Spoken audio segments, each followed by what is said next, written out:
Waghodia road પર આવેલા ઉમા ચાર રસ્તા નજીક ઇન્દ્રપ્રસ્થ કોમ્પ્લેક્સ ગ્રાઉન્ડ+3 માળનું બિલ્ડિંગ છે, જે આજે ફાયર વિભાગના અધિકારી વડોદરા મહાનગરપાલિકાને MGVCLની ટીમ દ્વારા તપાસ કરતા માલુમ પડ્યું કે રેસિડેન્સ મકાન અંદર કોમર્શિયલ વ્યવસાય ચાલે છે. કોમર્શિયલ અને રેસિડેન્સ મકાન હોવાથી ફાયર સેફટીને લઈને આકસ્મિક તપાસ હાથ ધરી છે. Fire NOC active, fire protection, emergency exit, વીજળીના ઉપકરણ, ફાયર સેફટીના સાધન પૂરતા અને કાર્યરત છે કે નહીં તેની તપાસ કરાઈ. ફાયર વિભાગના ઓફિસર અમિતકુમાર ચૌધરીએ જણાવ્યું કે જો કોઈ ક્ષતિ સામે આવશે તો જવાબદાર સામે કાયદેસરની કાર્યવાહી હાથ ધરવામાં આવશે. ઇન્દ્રપ્રસ્થ નામનું કોમ્પ્લેક્સ છે ઉમા ચાર રસ્તા પાસે.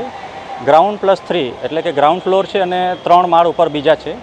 આ બિલ્ડિંગમાં રેસિડેન્શિયલ બિલ્ડિંગ છે, નીચે ગ્રાઉન્ડ ફ્લોર કોમર્શિયલ છે, પરંતુ રેસિડેન્શિયલ બિલ્ડિંગના અમુક જે ફ્લેટ છે, ઘરો છે, તેની અંદર કોમર્શિયલ વપરાશ ચાલુ કર્યો છે, ક્યાંક ટ્યુશન ક્લાસીસ ચાલુ કર્યા છે, ક્યાંક લેબ બનાવી દીધું છે, ક્યાંક સ્ટોરેજ કર્યું છે. તો ઘણા પ્રકારના કોમર્શિયલ વપરાશ ચાલુ કર્યા છે.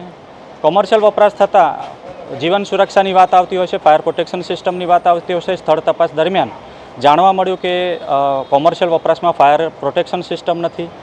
સાથે સાથે રેસિડેન્શિયલ છે તો એ પણ એક હેતુફેર થઈ ગયો, એનું અનલીગલ વપરાશ ગણાય. તો અત્યારે વડોદરા ફાયર ઇમરજન્સી સર્વિસની ટીમ તેમજ વડોદરા મહાનગરપાલિકાના ટાઉન ડેવલપમેન્ટની ટીમ, ઝોન કક્ષાએથી ટીમ, વોર્ડ ઓફિસની ટીમ બધા ભેગા મળીને બિલ્ડિંગને તપાસ કરી રહ્યા છે. ટાઉન ડેવલપમેન્ટ દ્વારા બિલ્ડિંગનો જે વપરાશ છે તે મુજબ થાય છે કે કેમ એની તપાસ ચાલે છે, અને ફાયર બ્રિગેડ દ્વારા ફાયર પ્રોટેક્શન સિસ્ટમ વસાવી છે કે કેમ એ તપાસ ચાલે છે. જીબીવાળા પણ સાથે છે, એ લોકો વીજ ઇલેક્ટ્રિક વાયરિંગ વગેરે જોઈ રહ્યા છે. તો દરેક પ્રકારે આનું તપાસ થઈ રહ્યું છે અને તે મુજબ નોટિસ બજાવવામાં આવશે. દરેક તપાસની પાછળ હેતુ એક જ છે કે બિલ્ડિંગ નિયમ અનુસાર વાપરવું જોઈએ અને બિલ્ડિંગની અંદર ફાયર પ્રોટેક્શન સિસ્ટમ જાહેર જનતાની સલામતી માટે હોવા જોઈએ.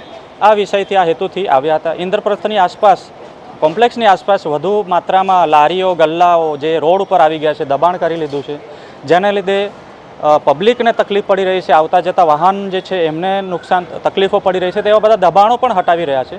આ રીતે ભેગા મળીને જાહેર જનતાની સલામતી માટે એક પગલાં કરી રહ્યા છે આજે.